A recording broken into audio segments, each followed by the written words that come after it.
everybody. I'm the Gato. And I'm the Hare. And welcome to our crazy life.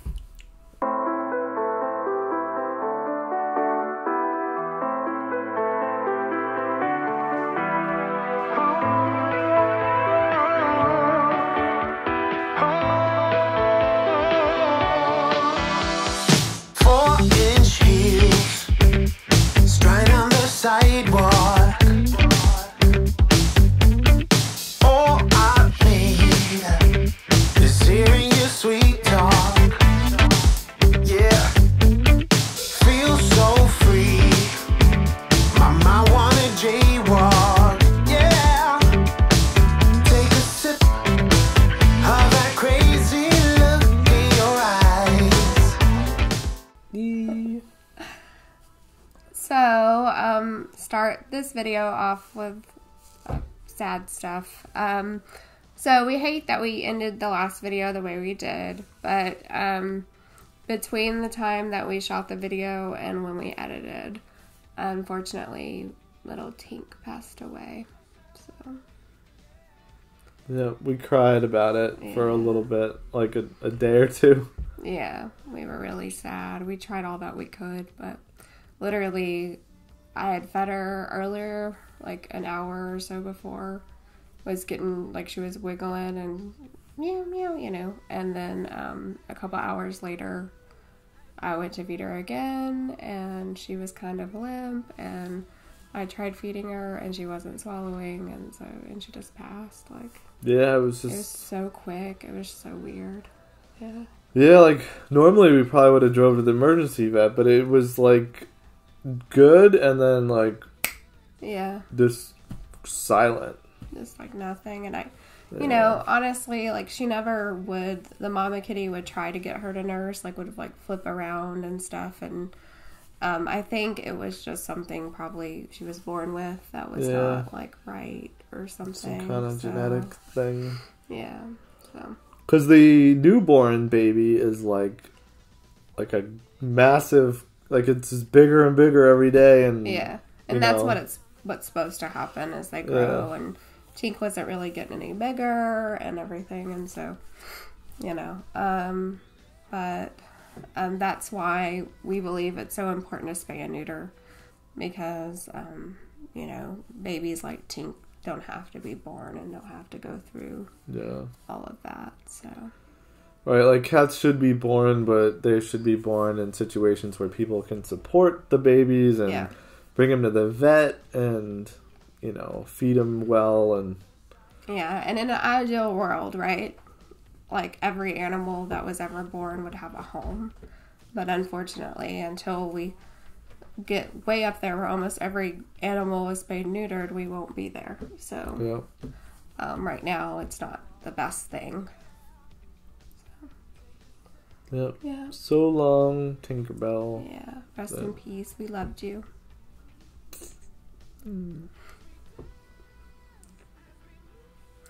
So, on some other type of news, with the month of May, it's Ehlers-Danlos Syndrome Awareness Month, and I've been sharing some stuff about that with you guys. But good news is I actually got into a program where I can get genetic counseling and genetic testing. So this has been something I've been struggling with. Here in North Carolina, we do not have any geneticists that specialize in adult Ehlers-Danlos syndrome. So there is a couple that specialize in pediatrics, but a geneticist actually has a field when they go to school, and they specialize in a particular area for research reasons because they get grants and everything like that. But in North Carolina, there's none that actually specialize in adult EDS. So I wasn't able to get into one. My doctor tried UNC, Chapel Hill, Duke. Yeah. I mean, he tried referrals everywhere, and they were like, sorry. So I actually watched a YouTube video where a girl with Ehlers-Danlos got her genetic counseling from a online group where it's legitimate genetic counselors that are doctors. The only difference is they meet with you via Zoom, and they send you the kit to your house, and they actually get your DNA profile from swabbing your cheek.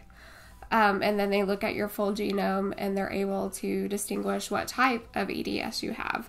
So as I mentioned in a prior video, there is 13 types. There is one type that they don't have a genome for, which is called the hypermobile type. So for now, if you have all the signs and symptoms of Ehlers-Danlos, like a doctor has, basically said you're diagnosed with it, then they put you in this category hypermobile if your genome does not show one of the other 12 types, which there's like classic-like, vascular, which is the really scary one, and that's why most people with EDS want to have the genetic counseling, because that one actually can give you lots of heart problems like in the future, or like rupture of different veins or organs. So that one's scary. So a lot of people are like, well, at least I can just rule out that one. Even if you end up putting me in the bucket, which is hypermobile, same treatments for most of them except for that vascular one. So that's what I'm hoping to roll out. And of course I will share my results with you guys when I learn. But the genetic counselor did say, just keep in mind that more and more research happens with EDS all the time. And so even though you fall into the hypermobile type, or you might fall into the hypermobile type, doesn't mean you're actually not one of the other types. It's just we haven't realized that genome actually fits with one of those other types. So she suggested if I did fall in the hypermobile type, in about 20 years, I get re-genetically tested, because by then more research will happen and they will have discovered other genomes. So interesting stuff. It was a very, interesting, knowledgeable conversation. I really enjoyed it. I'm kind of a nerd, so I was really into the whole thing. But they'll send me the kit. About 6 weeks later, they will send me the results, and then I will then meet with the genetic counselor again to go over what they mean. I also elected to do the cancer panel, which I did do one for breast cancer because it's connected. The BRCA gene is connected to the colon and breast, which, as a lot of you know, my dad passed away from colon cancer. So I elected to do that about 10 years ago at my gynecologist. I was not positive for the BRCA test, but as the genetic counselor told me, there's actually other genes they now have identified that relate to breast cancer and colon cancer. So that panel will go over all the genes they know that relate to different cancers, so I'll be able to know if I'm predisposed, which is really, really cool. So I can make lifestyle changes or anything else. They'll suggest things for me to do if I am positive for a cancer gene. So very neat. But it sounds pretty easy, like you're just going to swab a thing in your cheek? Yeah, just swab in the cheek. And that's enough? Yeah. And she does believe that the connective tissue is what the panel is for the EDS, that the insurance will cover that one. But they won't likely cover the cancer one, since I haven't had cancer and my parents didn't die under the age of 60. So, but it was only like $200. So I didn't think that was outrageous, considering all the information it's going to give me. So, so if any of you guys are struggling with EDS, I do definitely suggest, if you're not able to get genetic counseling where you live, to go through this company. It's called Genome Medical, and I will link all the information below in the video notes for you. Yeah. Which is cool, because it's like things are virtual, so you don't have to live in wherever, Switzerland or... Yeah, because these genetic counselors are specializing in this stuff. So they're just like the ones that would live in your state. Mm-hmm. But, in lieu of having one, you don't have to fly to like Florida or something to go see a doctor. So you just need a sample and ship it. Yep, and it's really neat, and they're really good about working with insurance, so that's pretty neat stuff. Cool. So another person in our household that saw a doctor this week. Wilbur, as some of you guys know, we have a mini pig named Wilbur. About once a year, his hoofs and his I guess what are they called? Tusk. There you go. Have to be trimmed by a vet. So they actually come to the house, because there's no way that we could lift a 200-pound pig and get him in the car, right? Yeah. And then get him in the clinic. So they come to the house, and this time, so last time it was just like one vet and me, and she actually elected to sedate Wilbur, which is actually just Valium up the nose in a pig, and he went to sleep while she like trimmed his hoofs and his tusk. But this time they actually had a vet with a team of people. So the vet said, well, let's not sedate him this time. We have enough people here to hold him. So let's just try that. He's not like aggressive or anything. And she's like, there's risk factors with sedation. So we elected not to do it. And all they had to do was it was like 1, 2, 3. And they flipped Wilbur up on his back. And they said, that makes a pig immobile. And literally, we just held his little hoofs, and he didn't thrash or anything because he was upside down. They were like, it's like a turtle. They just don't do anything once they're on their back. He didn't scream at all? Well, okay. So Wilbur has powerful lungs. Yeah, like a plane. Like a jet engine. Loud. So, yes, he did scream. But that was it. He didn't, kick or... Did he scream anything while you were doing it? Yeah, he did. The whole time? Pretty much. He kind of stopped, close to the end and was going, wow, wow, wow. Mm-hmm. Wow, wow. Like that kind of stuff. But, yeah. It wasn't too bad. It was a lot less dramatic than I was thinking. When they told me they weren't going to sedate him, I was like, we'll see. You're going to sedate him before this is over. But really, it really wasn't bad. So he got his tusks trimmed and then his little hoofs. Yeah, so... Hoofs. Yeah, and up. He is elected to stay outside the last couple of weeks because we're in a drought here, which is kind of weird for us. We live in a tropical zone, so normally it rains at least once a week. But I noticed it's kind of great because, he's cleaning up all of the weeds on the side of the house. He's trimming them for it. Like a built-in lawnmower. Yeah. But he's from Texas, so he's used to the really, really hot weather, and we're spraying him down once a day and filling up, his big old water bowl, so he's fine. But he's like, what? No rain? I love this. Yeah, because he's such a fancy little pig that if it rains, he's like, ooh, it's touching me. And then he, climbs up and taps the door, let me in, let me in. He's like a little kid. Yeah. Right now, he's just oh, this is great weather. Yeah, so. He's putting his nose in the dirt and yeah. One day we'll have to do pet of the week with a mobile camera. Yeah. Bring you to the pig. Yeah, because we couldn't hold him up here. We would just die probably. Yeah, I wonder if we could turn him on his back like the. No, probably not. If I had earplugs, but then they wouldn't hear anything but screaming pig murder. And we did warn our neighbors that this was going to occur, but I asked my neighbor, I was like, so what did that sound like? And they were like, well, at first it sounded like somebody was getting their head chopped off mixed with a jet plane, and then at the end it kind of sounded like a newborn baby. And I was like, okay, so basically what it was like when I was down there with them. It's like a birth. Yeah, it was like a birth. And I was surprised. I was like, oh, he's going to hate me. He's going to be mean after this. No. He literally, jumped up afterwards and was like, rah, rah. So he was totally fine with the whole thing. I was working. I have no idea what happened. Yeah. But yeah, so, he must have not screamed that loud because Carl was in the house working, so you didn't really hear anything. I think I may have been on the phone, so I'm, screaming anyway. And I'm on the phone, and I'm... but I didn't hear it, so.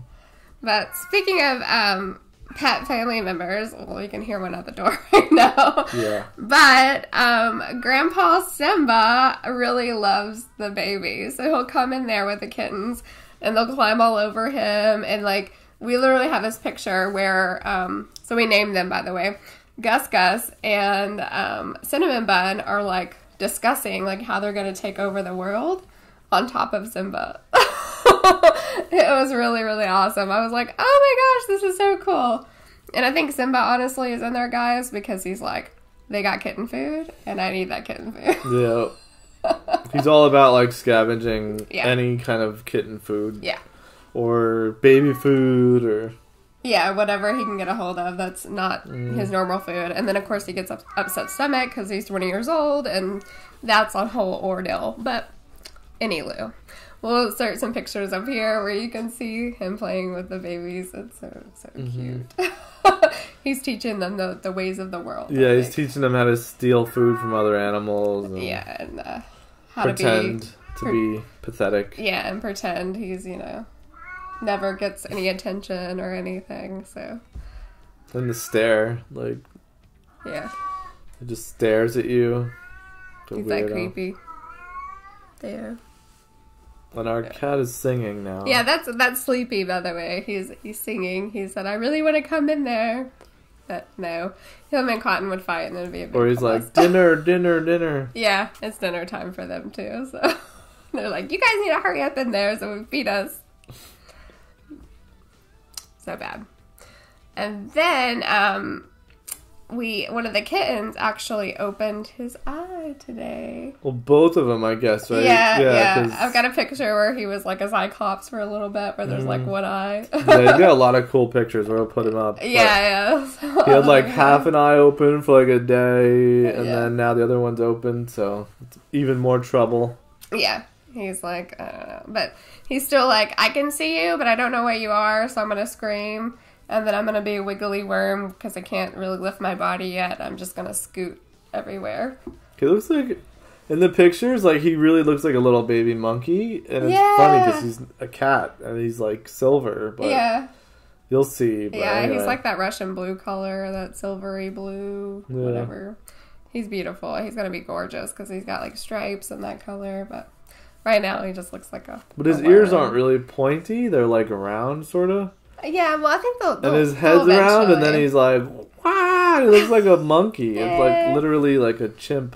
Yeah. Like a little chimpanzee. We'll show some cyclops pictures and other ones. What's the name for him? Beloise, which is the black kitten, or the gray kitten in the Aristocats. So. Uh-huh. Yeah. It's the other one. Is that one of the jazz cats or something? No, it's the kittens. So there's Marie, Toulouse, and Beloise. Oh. Yeah. So we had her for a while. We adopted her out. And then Toulouse, you met her on the Bobcats and Kittens, which I'll link below for you. And she had that horrible thing happen with her spay.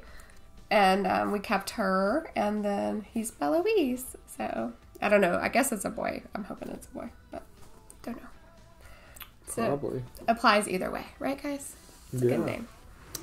And then, so the full names of all the kittens are Gus Gus, which is one of the little calicos. Yes, we know Calico's a girl, but you gotta see this one. He's got like he reminds me of Gus Gus from Cinderella. And you got Cinnamon Bun, which is the one with... It's actually called a ringed tail, which is a mutation in feral colonies. A lot in California, actually, but I guess somehow, things happened here. But as she grows up, her tail will still be in a circle, but it'll space out a little bit. And it'll get bigger. It's weird. Yeah, it is very weird, but you can feel it, and it's like a full tail in there versus like a Manx that has like a nub. Yeah, like it's a tail wrapped up. And it doesn't unwrap, and it doesn't hurt them. No. It's just the way their tail is. So that's why her name is Cinnamon Bun. And she's so cute. And then we have... Oh, I don't think we showed you Winky yet. No, we haven't shown Winky at all. So Winky actually came here to us from a neighbor. There was like a cat on our busy highway here. And so it was rescued. And we're nursing it. And then the mother cat actually took it in because... It was kind of in that in-between stage where it was like eating mainly, but still a little nursing. But it still needed all the behavior stuff. So it's learning how to be a good cat from the mommy kitty. Which her name is Butterscotch. So we have Gus Gus, Cinnamon Bun, Beloise, Winky, and Butterscotch. Butterscotch. Yeah. Which is the mama. Yep. And I guess that brings us to our favorite time of the show. Guess what time it is, kids? The pet of the week! It's the pet of the week. A vision of perfection. An object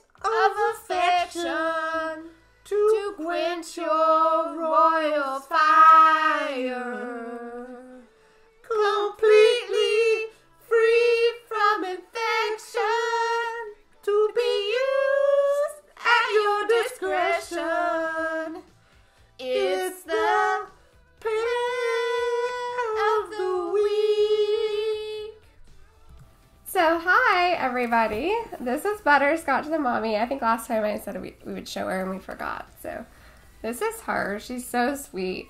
She's a calico. And that's Winky. That's the new one that she's helping out with. He's sort of looking. Yeah, the reason why his name is Winky is he had kind of a weird eye when he first got here, but it's all better now. So yep, he's healing. We thought one of his eyes were gone. Yeah, it's better. It's much better now. He wants to your climb babies over are there. here. Yeah, you want to? Let me turn you so you can see your babies. Okay. Bubbles. Bubbles. So and that's Gus. Yeah, one. and you guys met these before, but this is Gus. Hey, Gus. His little face. And this is Cinnamon Bun. There's Cinnamon Bun. And you see the tail. Cinnamon. Look at the camera. And then the little baby one. This is the baby booger. That's a baby booger. See, you can see eyeballs a little. I'm not a monkey, I'm a cat. Oh, Mama's like, is in his way. why is he crying? He's got a big old fat belly. Look at them. Yeah. Put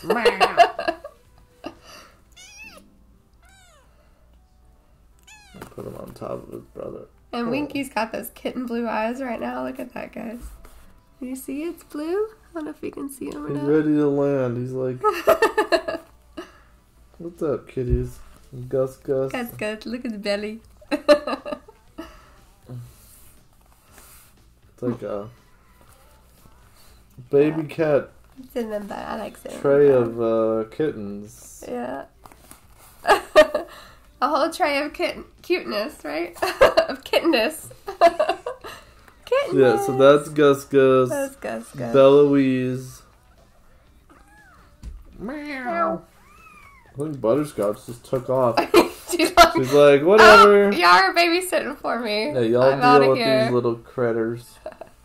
Winky's like, I'm the big brother. Oh.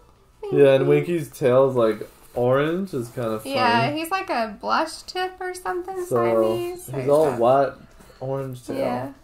Kind of looks like a big mouse. Yeah. Meow. Yeah, see? Oh, see, there's an eyeball. Well, jump off the edge, buddy. See some eyeballs. He's like, that's bright. That's a bright light. But look how pretty Beloise is going to be with the stripes and the gray. And Gus again.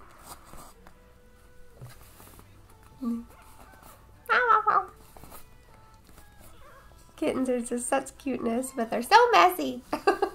Yeah, they're busy. And they're these guys busy are and messy. They're in our office all day. Oh, I don't think we said that story yet. So, Mama Kitty, I had a kennel set up for her, and I let her come in and out during the day so she could take breaks from her babies. But she decided she didn't want to be in the kennel anymore. So, we have her office door open, and we started hearing her like, dragging this one and going, wah, wah, wah, wah, and, like, you see him, he's so big, right? She can't pick him up because she's tiny. And I see her dragging him on the thing. And then she's bringing this one in there into the room. And then she's bringing these two. He's like, yeah. So she was like, I'm moving him in with you guys. Because you guys are home all day and you have food and stuff. And yeah, and they need to be around you because y'all are good people, I guess she thought. She thought we could help babysit for her. So... So they're all in our office now all day, crawling on our legs and stuff when we're working. Monster. A box of kittens! Whee! It rotates. They're like, what's over the side? Can we look over there? Oh my gosh. Alright guys, well we're ready for dinner. I think they are too. So we're gonna head out of here. But you guys have a wonderful night. Look, it's the baby monkey. Ah! Alright, yep. Good night, thanks. Bye! Bye! Remember, to spay and neuter your pet.